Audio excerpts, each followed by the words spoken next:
আস্তাগফিরুল্লাহ ওয়া আতুবু ইলাইহি। আয় আল্লাহ ক্ষমা চাই, তওবা করলাম।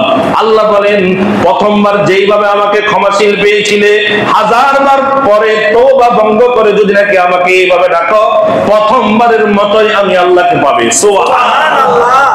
বাজ আ হর আঁচে হস্তি বাজ আ हर आँचे अस्ती बाज आ गर काफिरो गुबरू बुत फुरुस्ती बाज आ। আল্লাহর বান্দা বলেন ফিরে আসো, ফিরে আসো, ফিরে আসো, ফিরে আসো। তুমি কাফের হও, ফিরে আসো। তুমি মুশরিক হও, ফিরে আসো। তুমি নামাজি বেনামাজি হও, ফিরে আসো।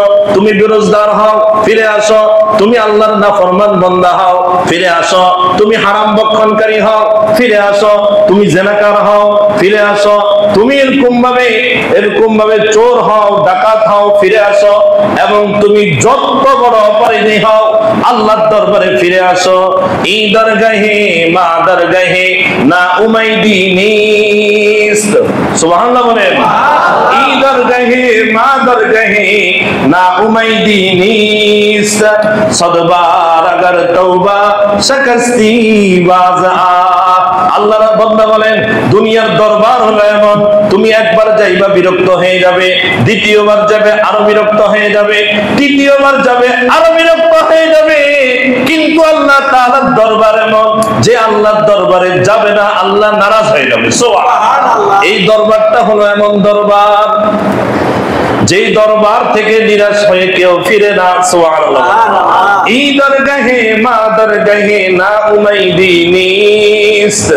এটা এমন একটা দরবার যেই দরবার থেকে নিরাশ হয়ে ফিরা যায় না। সদবার अगर तौबा शकस्ती बाज आ। শতবার যদি নাকি তুমি তওবা ভঙ্গ করো, আল্লাহর দরবারে ফিরে আসো, আল্লাহ তাআলা সাথে সাথে maaf করে দিবেন। সুবহানাল্লাহ। আরবি চাঁদের হিসাব অনুযায়ী এখন কোন মাস চলছে? মুহররম মাস। কত হিজরি? পিছন দিক থেকে বলেন কত হিজরি?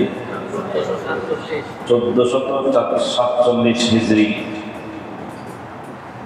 আজকে মুহররম মাসে প্রথম তারিখ, 1 তারিখ, অর্থাৎ আরবি নতুন বছরের প্রথম মাস 1447 হিজরি। আজকের নববর্ষ, আরবি নববর্ষ।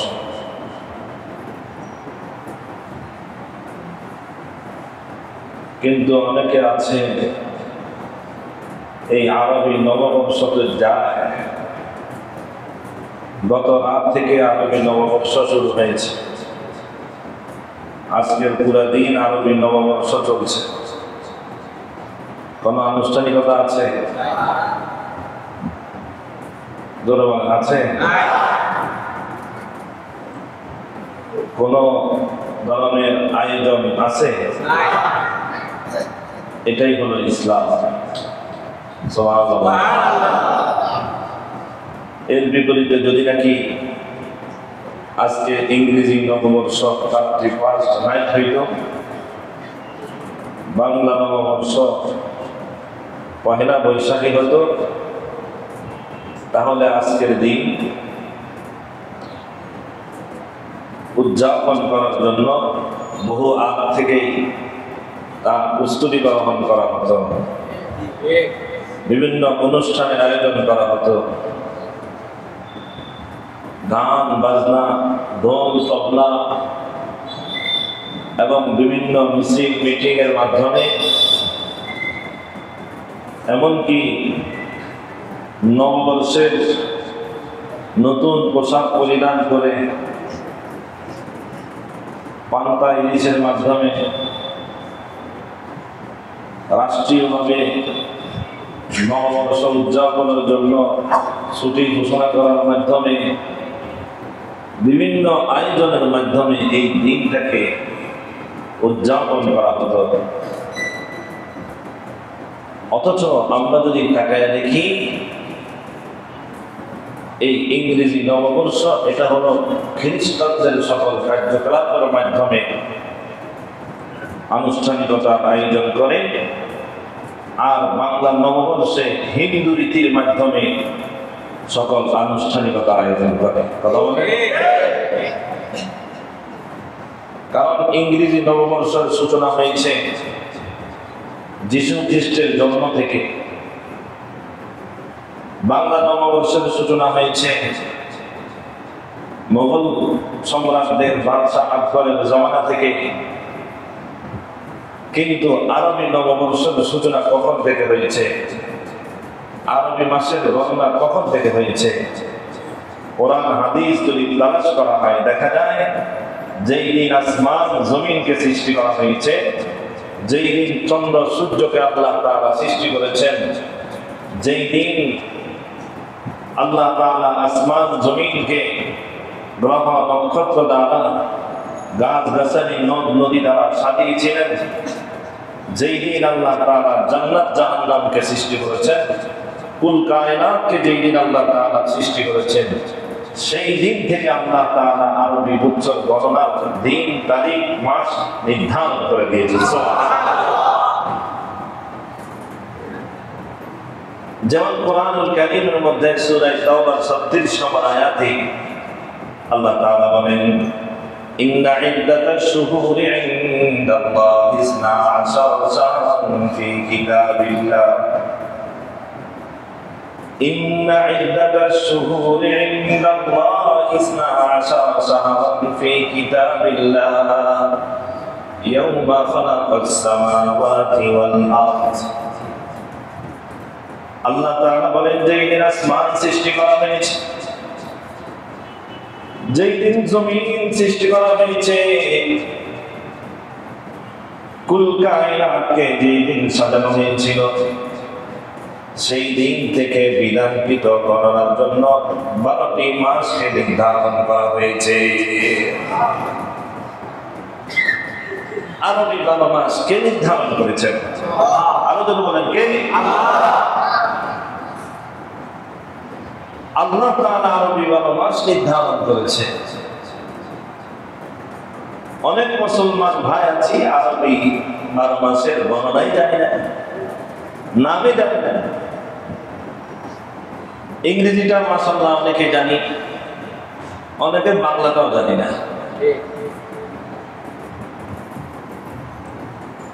মনে রাখবেন, ইংরেজি গণনা রাখা আমাদের আন্তর্জাতিক হিসাব ক্যালেন্ডার হিসাব রাখার জন্য প্রয়োজন। বাংলা মাসের গণনা হিসাব রাখা আমাদের বাঙালি জাতির জন্য প্রয়োজন। আরবি মাসের হিসাব রাখা কোন কোন ফুকাহায়ে কেরাম বলেন এটা ফরজে কিফায়া। পাকিস্তানের আল্লামা শফি, মুফতি আজম পাকিস্তান, তিনি ফতোয়া দিয়েছেন যে আরবি মাসের গণনা জানা ওয়াজিব আলাল কিফায়া, অর্থাৎ কোন সমাজের কেউ যদি আরবি মাসের গণনা না জানে তাহলে তারা সবাই আল্লাহর আদালতে গুনাহগার হয়ে যাবে। বিধান হলো এটা। তার কারণ আমাদের রোজা, আমাদের হজ, আমাদের যাকাত, আমাদের ফিতরা, আমাদের শবে কদর, আমাদের শবে বরাত, আমাদের বিভিন্ন প্রকারের আমাদের ঈদ, রমজানের ঈদ, কোরবানির ঈদ, আমাদের আশুরা ইত্যাদি যাবতীয় আমাদের ইসলামের বিভিন্ন গুরুত্বপূর্ণ বিধিবিধানের সাথে আরবি মাস তারিখের সম্পর্ক।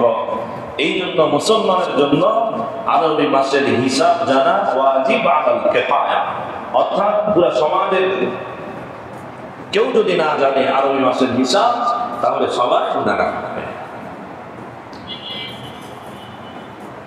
এই জন্য আরবি 12 মাসের নাম আমরা জানি তো, অনেকে জানে না। আরবি 12 মাসের নাম আমার সাথে বলেন মুহররম, সবাই বলেন মুহররম, সফর, রবিউল আউয়াল, রবিউল সানি,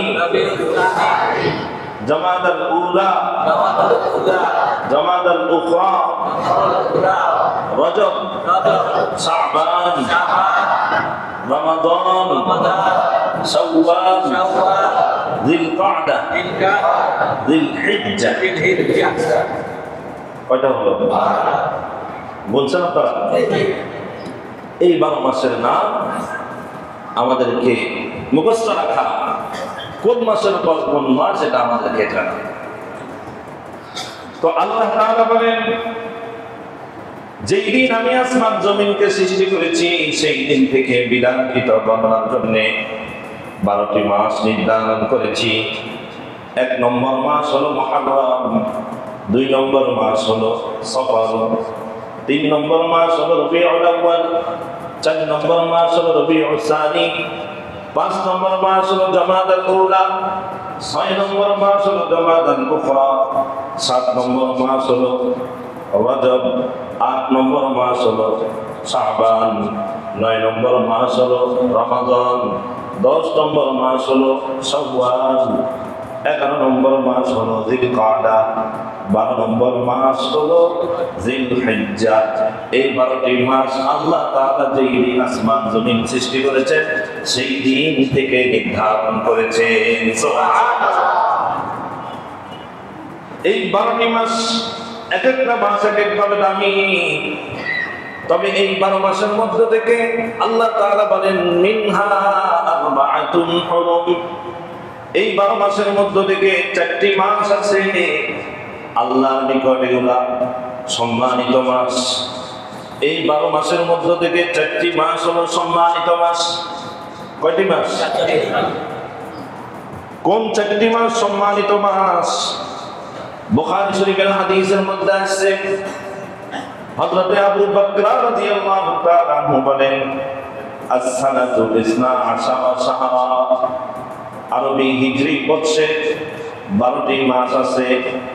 মিনহা আরবাআতুন হুরুম, তার মধ্য থেকে 4টি মাস হলো সম্মানিত মাস। সালাসুন মুতাওয়ালিয়াত, এই 4টি মাস সম্মানিত মাসের মধ্য থেকে 3টি মাস হলো লাগাতার। 3টি মাস কি লাগাতার, আর একটি হলো পৃথক। যেই 3টি মাস লাগাতার সেটি হলো 11 নম্বর মাস জিলকাদা, 12 নম্বর মাস জিলহিজ্জা, এরপরে আবার 1 নম্বর মাস মুহররম। এই 3টা হলো লাগাতার। আর চতুর্থ আরেকটি মাস হলো রজব, যেটা জামাদাল উখরা এবং শাবান মাসের মাঝামাঝি, ওই মাসকে বলা হয় রজব। এক কথাই হলো জিলকাদা, জিলহিজ্জা, মুহররম, রজব, এই 4টি মাস হলো সম্মানিত মাস। আল্লাহ তাআলা এগুলোকে সম্মান দান করেছেন, মর্যাদাপূর্ণ মাস।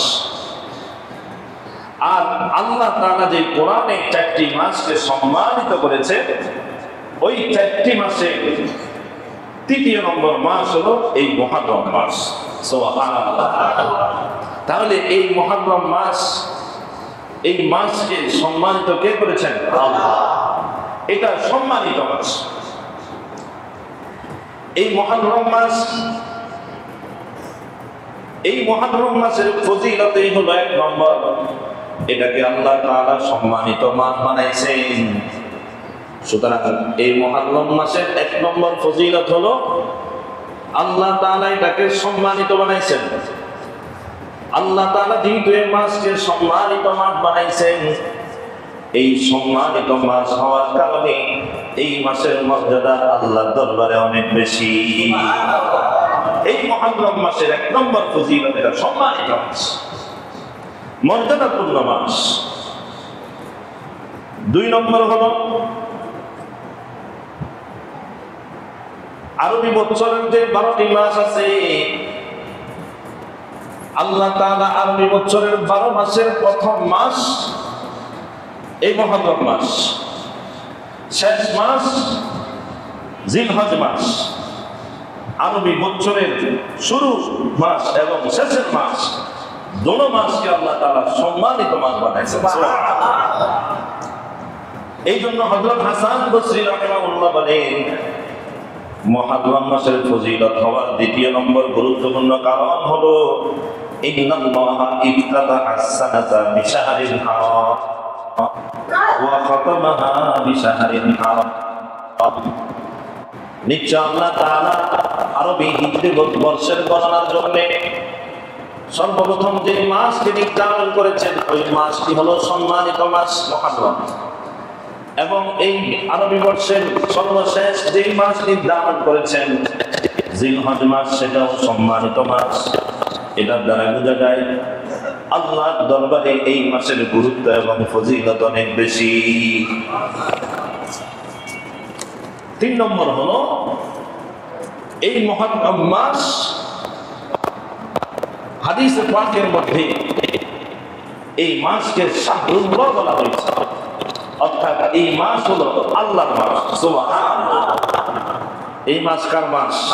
আল্লাহর মাস। একটা হাদিসের মধ্যে আছে রাসূল আকরাম সাল্লাল্লাহু আলাইহি ওয়াসাল্লাম বলেন, শাবানু শাহরি ওয়া রমাদানু শাহরুল্লাহ। রাসূল আকরাম সাল্লাল্লাহু আলাইহি ওয়াসাল্লাম বলেন, রমজান মাসের আগের মাস সেটাকে বলা হয় শাবান। রাসূল বলেন শাবান হলো আমার মাস, আর রমজান মাস হলো আল্লাহর মাস। সুবহানাল্লাহ। রমজান মাস কার? আল্লাহর মাস। আর আল্লাহ তাআলার দিকে নিসবত করে আরেকটা মাস হলো শাহরুল্লাহিল মুহররম। রাসূল আকরাম সাল্লাল্লাহু আলাইহি ওয়াসাল্লাম বলেন মুহররম মাসও এটাও আল্লাহর মাস। সুবহানাল্লাহ। রমজান মাস ফজিলতপূর্ণ, ওই মাস কার মাস? আল্লাহর মাস। ঠিক তেমনি ভাবে শাবান মাসও ফজিলতপূর্ণ, ওই মাস কার? আল্লাহ। শাহরুল্লাহ, এটা আল্লাহর মাস। এই জন্য প্রখ্যাত মুহাদ্দিস ইমাম ইবনে রজব রাহিমাহুল্লাহ বলেন, ওয়াকাদ সাম্মা an-নাবী সাল্লাল্লাহু আলাইহি ওয়াসাল্লাম আল-মুহররম শাহরুল্লাহ। রাসূল আকরাম সাল্লাল্লাহু আলাইহি ওয়াসাল্লাম এই মুহররম মাসকে আল্লাহর মাস বলে ঘোষণা দিয়েছেন। ওয়া ইযাফাতুহু ইলাল্লাহি তাদুল্লু আলা শারফিহি ওয়া ফাজিলাতিহি। ইমাম ইবনে রজব রাহিমাহুল্লাহ বলেন, আল্লাহর দিকে যে জিনিসের নিসবত হয়ে যায় ওইটাই প্রমাণ যে ওই জিনিসটা দামি হয়ে যায়। সুবহানাল্লাহ। যেমন কিতাবুল্লাহ, আল্লাহর কিতাব কোরআনকে আল্লাহর দিকে নিসবত করার কারণে এই কোরআনটা দামি হয়ে গেছে। সুবহানাল্লাহ। বাইতুল্লাহ, আল্লাহর ঘর, আল্লাহর দিকে মসজিদকে কাবাকে সম্বন্ধ করার কারণে ওই কাবাটা দামি হয়ে গেছে। ইমাম ইবনে রজব রাহিমাহুল্লাহ বলেন, ঠিক তেমনি ভাবে মুহররম মাসকে আল্লাহর দিকে সম্বন্ধ করার কারণে এই মুহররম মাসটাও দামি হয়ে গেছে। 4 নম্বর হলো এই মাসের ফজিলত। রমজান মাসের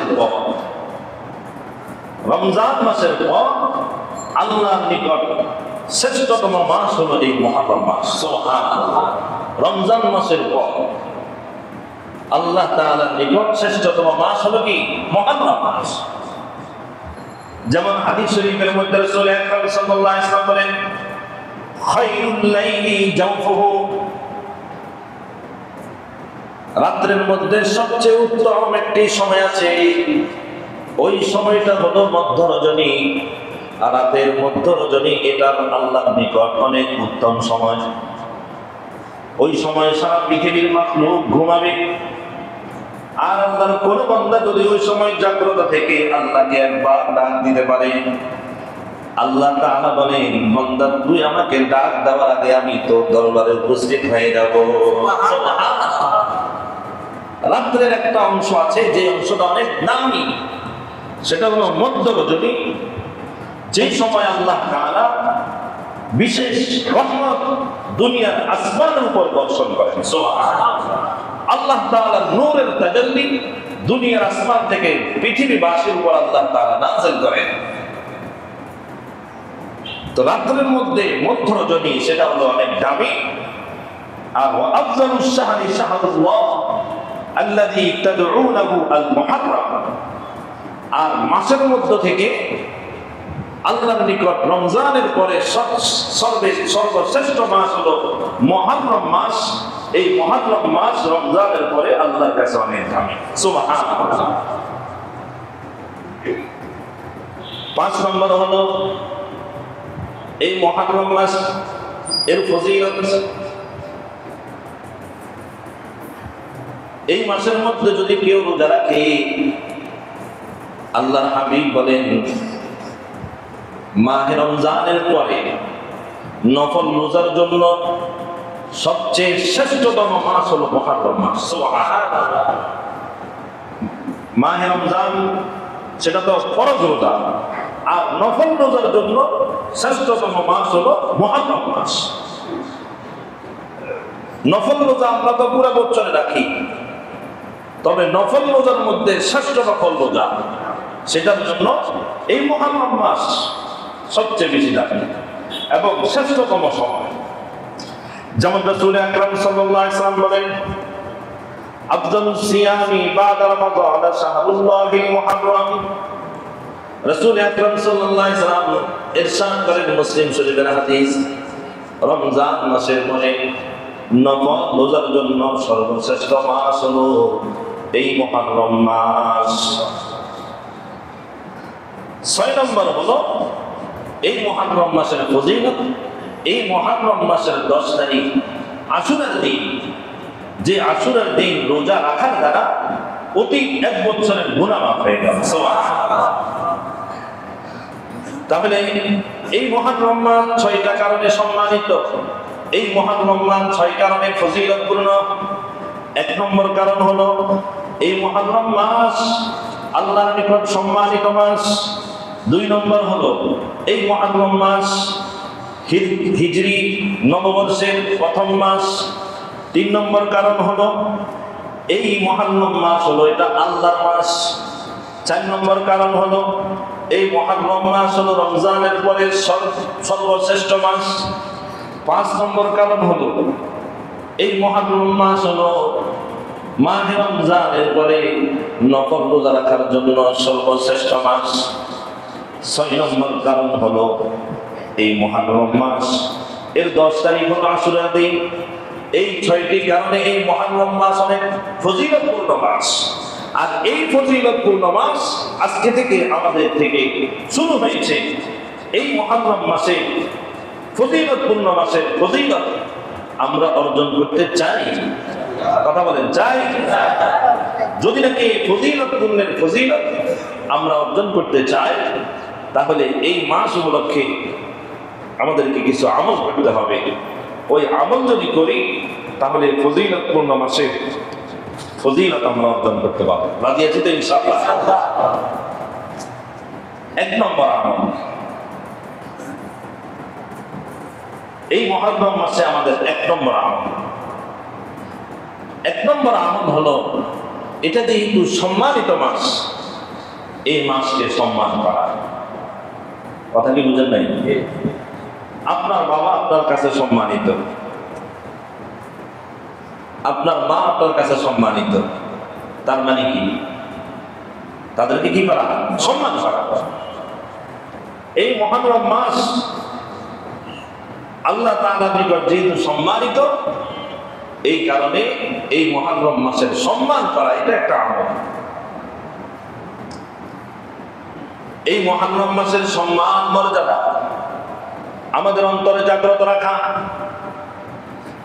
হাঁটতেছি, চলতেছি, ফিরতেছি, খাইতেছি, ঘুমাচ্ছি, আমি যে অবস্থায় থাকি না কেন, সর্ব অবস্থায় অন্তরে একটা জিনিস জাগ্রত রাখবো যে এই মাস কিন্তু সম্মানিত মাস। এই মাসকে সম্মান করা মানে হলো মুখে মুখে বললাম এটা সম্মানিত মাস, এটা সম্মানিত মাস, এর দ্বারা এই মাসের সম্মান কি হবে না? আদায় হবে না। এই মাসের সম্মান করা মানে হলো এই মাসে ঝগড়া ফাসাদ না করা। এই মাসকে সম্মান করা মানে হলো এই মাসে গুনাহের মধ্যে লিপ্ত না হওয়া। এই মাসকে সম্মান করা মানে হলো এই মাসে যুদ্ধ বিগ্রহে লিপ্ত না হওয়া, সর্ব অবস্থায় এই মাসের সম্মান সকলের অন্তরে জাগ্রত করা। আমরা অনেকেই জানি না যে এই মাস শুরু হয়েছে, আর যা জানি একটু চিন্তা করি দেখি তো এই মাস যখন শুরু হয়েছে আমাদের ভিতরে এই মাসের প্রতি কতটুকু সম্মান জাগ্রত হয়েছে। এই জন্য সর্ব অবস্থায় এই মুহররম মাস যেহেতু আল্লাহর কাছে সম্মানিত মাস, সবাই বলেন এই জন্য বলেন আমরাও মুহররম মাসকে সম্মান করি, মুহররম মাসকে সম্মান করি। এই মুহররম মাসের সম্মান রক্ষার্থে আমাদেরকে যেইভাবে চলা দরকার, যেইভাবে এই মাসের সম্মান বজায় থাকে সেইভাবে আমাদেরকে চলতে হবে। এটা হলো 1 নম্বর আমল। 2 নম্বর আমল হলো এই মাসে নতুন বছর শুরু হয়েছে, নতুন মাস শুরু হয়েছে। এই জন্য আমাদেরকে নতুন বছরের আজকে 1 তারিখ, নতুন মাস শুরু হয়েছে, নতুন বছর শুরু হয়েছে। তো নতুন বছর শুরু হলে অথবা নতুন মাস শুরু হলে একটা দোয়া আছে, এই দোয়াটা বেশি বেশি পড়া। কথা কি বুঝেন নাই? নতুন বছরে দোয়া আছে, দোয়াটা বেশি বেশি পড়া। আমার সাথে পড়েন, আল্লাহুম্মা আদখিলহু আলাইনা বিল আমানি ওয়াল ঈমান ওয়াস সালামাতি ওয়াল ইসলাম ওয়া জিওয়ারিন মিনাশ শাইতান ওয়া রিদওয়ানিন মিনার রাহমান। কে পারেন? এটা হলো নববর্ষের দোয়া। আবার বলেন, আল্লাহুম্মা আদখিলহু আলাইনা বিল আমানি ওয়াল ঈমান ওয়াস সালামাতি ওয়াল ইসলাম ওয়া জিওয়ারিন মিনাশ শাইতান ওয়া রিদওয়ানিন মিনার রাহমান। তার অর্থ হলো, আয় আল্লাহ, নতুন বছর তো আমাদের সামনে আগমন করেছে, এই নববর্ষ আমাদের সামনে উপস্থিত হয়েছে। আমরা এই নববর্ষের মাঝে আগমন করেছি। আয় আল্লাহ, এই মাসে, এই বছরে আমাদের ঈমানকে আপনি হেফাজত করুন। সুবহানাল্লাহ, কত বড় দোয়া! আয় আল্লাহ, আপনি আমাদের ঈমানকে হেফাজত করুন। আল্লাহুম্মা আদখিলহু আলাইনা, আয় আল্লাহ, আপনি আমাদেরকে এই নতুন বর্ষটা এমন ভাবে আগমন ঘটান, বিল আমানি ওয়াল ঈমান, যেন এই বছরটা আমাদের ঈমানের চেতনা জাগ্রত থাকে। এই বছর যেন আমরা ঈমান হারা না হয়ে যাই, এই বছরে যেন আমাদের ঈমানটা পরিপূর্ণ হয়ে যায়। আয় আল্লাহ, এই বছরটা যেন আমাদের জন্য নিরাপত্তার বছর হয়, আমাদের জান মালের যেন নিরাপত্তা পাওয়া যায়। ওয়াস সালামাতি ওয়াল ইসলাম, আয় আল্লাহ, এই বছরটা যেন আমাদের শান্তির বছর হয়। সুবহানাল্লাহ, আয় আল্লাহ, এই বছরটা যেন আমি ইসলামের উপর চলতে পারি এমন বছর হয়। ওয়া জিওয়ারিন মিনাশ শাইতান, আয় আল্লাহ, এই বর্ষটা যেন এমন হয় যে বর্ষে আমি শয়তান থেকে, যাবতীয় শয়তানের ফেতনা থেকে যেন আমি বাঁচতে পারি। ওয়া রিদওয়ানিন মিনাশ শাইতান ওয়া রিদওয়ানিন মিনার রাহমান, এবং এই বর্ষটা যেন এমন হয় পুরা বছর যেন আমি আল্লাহর সন্তুষ্টির উপর থাকতে পারি। সুবহানাল্লাহ, আমার ঈমানটা যেন হেফাজত হয়, আমি যেন নিরাপদে থাকতে পারি, আমি যেন শান্তি পাই, আমি যেন ইসলামের উপর চলতে পারি, শয়তান থেকে বাঁচতে পারি, আল্লাহর সন্তুষ্টি নিয়ে চলতে পারি। সুবহানাল্লাহ, নতুন বছরের কত ফজিলতপূর্ণ দোয়া! এই একটা দোয়া যদি রাখি আমি নববর্ষে আল্লাহর দরবারে করে কবুল করে নিতে পারি, তার মানে হলো পুরো বছর আমি ঈমান ইসলামের উপর চলতে পারবো, আমার জান মালের নিরাপত্তা হবে, আমি শান্তির বাণী নিয়ে চলতে পারবো, শয়তান এর কুচক্রি থেকে বাঁচতে পারবো, সর্বশেষ পুরো বছর আল্লাহর সন্তুষ্টি নিয়ে আমি চলতে পারবো। সুবহানাল্লাহ। এত ফজিলতপূর্ণ একটা দোয়া। এই দোয়াটা সবাই শিখে নেবেন, ঘরে ঘরে মা বোনদেরকে এই দোয়াটা শিখাবেন। যদি মুখস্থ না পারে লেখে নিয়ে মুখে মুখে পড়িয়ে এরকম ভাবে আল্লাহর দরবারে দোয়ার মাধ্যমে নতুন হিজরি বর্ষকে যেন আমরা শুরু করতে পারি, এই আমলটা আমরা ইনশাআল্লাহ করবো। রাজি আছি তো ইনশাআল্লাহ? 3 নম্বর হলো মিনহা আরবাতুন হুরুম যালিকাদ দীনুল কাইয়িম ফালা তাজলিমু ফীহিন্না আনফুসাকুম। 3 নম্বর হলো এই মাসে সকল প্রকারের গুনাহ এর কাজকে পরিত্যাগ করবে। যেহেতু সম্মানিত মাস, এই জন্য গুনাহের কাজ যেন আমরা না করি। আমি যদি গুনাহ করি তাহলে তো আমি এই মাসকে সম্মান করলাম না, এই মাসের সম্মান রক্ষা করলাম না। এই জন্য আল্লাহ তাআলা বলেন, সম্মানিত মাসগুলোর বর্ণনা দিয়ে আল্লাহ বলেন ফালা তাজলিমু ফীহিন্না আনফুসাকুম, এই সম্মানিত মাসগুলোর মধ্যে গুনাহ করে তোমরা নিজেদের উপর নিজে জুলুম করিও না। আল্লাহ তাআলা এটাকে জুলুম বলেছেন। সুতরাং আমি যদি নামাজ আদায় না করি এই মাসগুলোর মধ্যে, তাহলে আমি আবার গুনাহ করলাম, গুনাহ করে নিজের উপর নিজে জুলুম করলাম। এরকম ভাবে আমি যদি এই মাসে নেক আমল না করি তাহলে নিজের উপর জুলুম করলাম, তার মানে হলাম আমি গুনাহ করলাম। আমি যদি মিথ্যা কথা বলি আমার নিজের নফসের উপর জুলুম হবে। আমি যদি নাকি মিথ্যা সাক্ষী দিই নিজের নফসের উপর জুলুম হবে। আমি যদি নাকি সুদ ঘুষ এমনি ভাবে হারাম জিনিস ভক্ষণ করি নিজের নফসের উপর জুলুম হবে, এগুলোর মাধ্যমে আমার গুনাহ হবে। এই জন্য আল্লাহ তাআলা বলেন ফালা তাজলিমু ফীহিন্না আনফুসাকুম, এই সম্মানিত মাসে সম্মান রক্ষার্থে তোমরা তোমাদের নিজের নফসের উপর জুলুম করিও না, তার মানে তোমরা কি করিও না, গুনাহ করিও না। এই জন্য এই মাসে যাবতীয় গুনাহের কাজ আমরা ছেড়ে দেওয়ার চেষ্টা করব। রাজি আছি তো ইনশাআল্লাহ? আর 4 নম্বর আমল হলো এই মাসে বেশি বেশি তওবা এবং ইস্তেগফার করব। কি করব? কথা বলেন, তওবা ইস্তেগফার। ইস্তেগফার মুখে মুখে, তওবা হবে অন্তরে। ইস্তেগফারের আমল হবে মুখে, তওবার আমল হবে অন্তরে। বলেন আস্তাগফিরুল্লাহ, আরো জোরে বলেন আস্তাগফিরুল্লাহ। এটা হলো সংক্ষেপে ইস্তেগফার।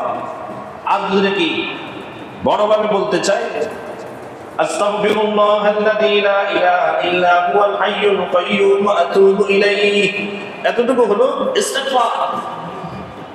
এই মাসে বেশি বেশি ইস্তেগফার করা। হাদিস কোরআনে কারীমের মধ্যে আল্লাহ তাআলা বলেন ইস্তাগফিরু রাব্বাকুম ইন্নাহু কানা গাফফারা। আল্লাহ তাআলা বলেন, হে আমার বান্দারা, তুমি যত বড় গুনাহগার হও না কেন, যত বড় গুনাহগার হও না কেন, ইস্তাগফিরু রাব্বাকুম, তোমরা তোমাদের প্রভুর নিকট ইস্তেগফার করো। ইন্নাহু কানা গাফফারা, তুমি যত বেশি গুনাহগার হও না কেন আল্লাহ তাআলা তার চেয়ে সবচেয়ে বেশি ক্ষমাশীল। সুবহানাল্লাহ। আল্লাহ ক্ষমা করে দিবেন। এই মাস হলো ক্ষমার মাস। হাদিস শরীফের মধ্যে রাসূল আকরাম সাল্লাল্লাহু আলাইহি ওয়াসাল্লাম বলেন, এই মাসে আল্লাহ তাআলা বিভিন্ন জাতিকে ক্ষমা করে দিয়েছেন এবং এই মাসকে কেন্দ্র করে যারা ক্ষমা চাবে কিয়ামত পর্যন্ত তাদেরকেও ক্ষমা করে দিবেন। সুবহানাল্লাহ। কথা কি বুঝেন নাই? এই মাসে, এই মুহররম মাসে অনেক জাতির তওবাকে আল্লাহ কবুল করেছেন। সুতরাং এই মাসে যারা তওবা করবে তাদের তওবাকে আল্লাহ কবুল করবেন। সুবহানাল্লাহ। তাহলে এই মাস হলো ক্ষমার মাস, এই মাস হলো তওবা কবুলের মাস। এই জন্য বেশি বেশি ইস্তেগফার করে ক্ষমা চাবো আর আল্লাহর দরবারে বেশি বেশি গুনাহ থেকে তওবা করব। রাজি আছেন ইনশাআল্লাহ? হাদিস শরীফের মধ্যে রাসূল আকরাম সাল্লাল্লাহু আলাইহি ওয়াসাল্লাম ইরশাদ করেন, মান লাজিমাল ইস্তিগফার জাআলাল্লাহু লাহু মিন কুল্লি যিকিন মাখরাজা ওয়া মিন কুল্লি হাম্মিন ফারাজা ওয়া ইয়ারযুকুহু মিন হাইথু লা ইয়াহতাসিব। রাসূল আকরাম সাল্লাল্লাহু আলাইহি ওয়াসাল্লাম ইরশাদ করেন, যে ব্যক্তি সব সময় ইস্তিগফার করে, সব সময়, আরে কথা বলেন না কেন, ইস্তিগফার করে, বলেন আস্তাগফিরুল্লাহ আস্তাগফিরুল্লাহ আস্তাগফিরুল্লাহ। এটার অর্থ হলো, আয় আল্লাহ আমি গুনাহগার, আপনার নিকট ক্ষমা চাই। আয় আল্লাহ ক্ষমা চাই। আস্তাগফিরুল্লাহ মানে কি? আমি আল্লাহর নিকট ক্ষমা চাই, আমি আল্লাহর নিকট ক্ষমা চাই। এটা বাংলা অর্থ এটা। বলেন আস্তাগফিরুল্লাহ। সকালেও পড়বেন, বিকালেও পড়বেন, যে সময় মনে চায় ওই সময় পড়বেন, প্রত্যেক 5 ওয়াক্ত নামাজের পরে পড়বেন। রাসূল আকরাম সাল্লাল্লাহু আলাইহি ওয়াসাল্লামের জীবনে কোনো গুনাহ ছিল? আরে কথা বলেন, আমাদের নবীর জীবনে কোনো গুনাহ ছিল? তারপর হাদিসের মধ্যে আসছে 70 মাররা ওয়া ফি রিওয়ায়াতিন 100 মাররা।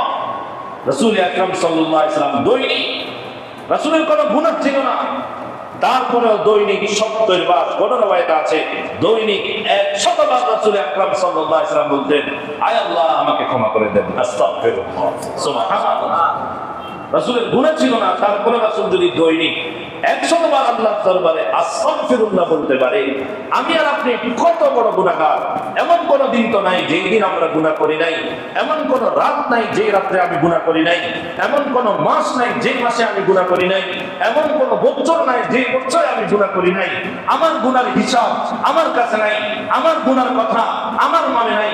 আমার গুনাহ এরকম ভাবে এত বড় বড় গুনাহ করেছি, যেই গুনার কথা স্মরণ আসলে আমার চোখের পানি ধরে রাখতে পারি না। আমার এত গুনাহ, যে গুনাহের কারণে আমার আমলনামা অপবিত্র হয়ে গেছে। আমার এত গুনাহ, যে গুনাহের কারণে আমি আজকে জাহান্নামী হয়ে আছি। বলেন আস্তাগফিরুল্লাহ। আমি যদি সারাটা জীবন আস্তাগফিরুল্লাহ পড়তে পড়তে কাটিয়ে দিই, তারপরে আমার গুনাহ সমপরিমাণ হবে না। কিন্তু আল্লাহ তাআলা বলেন, বান্দারে তোমার এত ক্ষমা চাওয়ার দরকার নেই। লা তাকনাতু মিন রাহমাতিল্লাহ। বান্দা তুমি যদি নাকি ইখলাসের সাথে আমি আল্লাহর কাছে বলো, বলেন আস্তাগফিরুল্লাহ, আল্লাহ বলেন তুমি বলার আগেই তোমার সকল গুনাহ মাফ করে দিব। সুবহানাল্লাহ। মান লাজিমাল ইস্তিগফার জাআলাল্লাহু লাহু মিন কুল্লি যিকিন মাখরাজা। রাসূল আকরাম সাল্লাল্লাহু আলাইহি ওয়াসাল্লাম বলে, যে ব্যক্তি সব সময় ইস্তিগফার করে, আল্লাহ তাআলা তার যত ধরনের সংকটময় পরিস্থিতি আছে, ওই সংকটময় পরিস্থিতি থেকে আল্লাহ তাআলা তাকে হেফাজত করবেন। সুবহানাল্লাহ। ওয়া মিন কুল্লি হাম্মিন ফারাজা। তার যত ধরনের টেনশন আছে, ডিপ্রেশন আছে, তার পারিবারিক টেনশন, সামাজিক টেনশন, আর্থিক টেনশন, যাবতীয় টেনশন থেকে আল্লাহ তাআলা মুক্ত করে দিবেন। সুবহানাল্লাহ। ওয়া ইয়ারযুকুহু মিন হাইথু লা ইয়াহতাসিব। এবং আল্লাহ তাআলা বলেন, যে ব্যক্তি সব সময় এরকম ভাবে ইস্তিগফার করে, আল্লাহ তাআলা এমন জায়গা থেকে তার জন্য রিজিকের ব্যবস্থা করবেন যেখান থেকে রিজিক আসার কল্পনাও সে করে নাই। সুবহানাল্লাহ। তার সংকট দূর করে দিবেন, রিজিকের ব্যবস্থা করবেন আল্লাহ তাআলা। তার যাবতীয় পেরেশানি, চিন্তা আল্লাহ তাআলা দূর করে দিবেন। সুবহানাল্লাহ। এই জন্য বেশি বেশি ইস্তিগফার করি। আমরা টেনশনে নাই, পেরেশানিতে নাই, বিপদে নাই, সংকটে নাই। এমন কে আছি দেখান তো? আরে কথা বলেন না কেন? কথা বলেন, কেউ আছি? কোনো না কোনো ভাবে আমি চিন্তিত, পেরেশান, বিপদগ্রস্ত, ক্ষতিগ্রস্ত। এই জন্য সকলের একমাত্র আমল, অন্যতম একটি আমল, সেটা হলো কি? বলেন আস্তাগফিরুল্লাহ। আরো দুমান খুলি বলেন আস্তাগফিরুল্লাহ। পাশে দেখেন কে বলে না, বলেন আস্তাগফিরুল্লাহ। তার মানে কি? আমি আল্লাহর কাছে কি চাই? ক্ষমা চাই। আমি আল্লাহর কাছে ক্ষমা চাই। আল্লাহ বলেন, বান্দা তুমি যদি ক্ষমা চাও, আমি তোমার কাছে এটাই চাই যে তুমি আমার কাছে ক্ষমা চাও। भूल जाना भूल होना शिवाय इंसान है, भूल का इकरार करना काम है सबसे बड़ा। सुभान আল্লাহ বলেন, বান্দা ভুল যাবে, ভুল হবে, এটাই হলো মানুষের স্বভাব। এই সমাজ দিয়ে আমি তোমাদেরকে বানিয়েছি, কিন্তু ভুল করার পরে তুমি যখন আমি আল্লাহর কথা স্মরণ করে, আমি আল্লাহর দরবারে স্বীকার করে, ভুলের স্বীকার করে বলবে আস্তাগফিরুল্লাহ, সাথে সাথে আমি সকল গুনাহ মাফ করে দেব। কারণ সারা পৃথিবীর মানুষ যত গুনাহ করে কিয়ামত পর্যন্ত যত গুনাহ করে, আমি আল্লাহ তার চেয়ে কোটি গুণ বেশি ক্ষমাশীল। দুনিয়ার মানুষ অপরাধীকে তালাশ করে, দুনিয়ার মানুষ অপরাধীকে তালাশ করে শাস্তি দেওয়ার জন্য।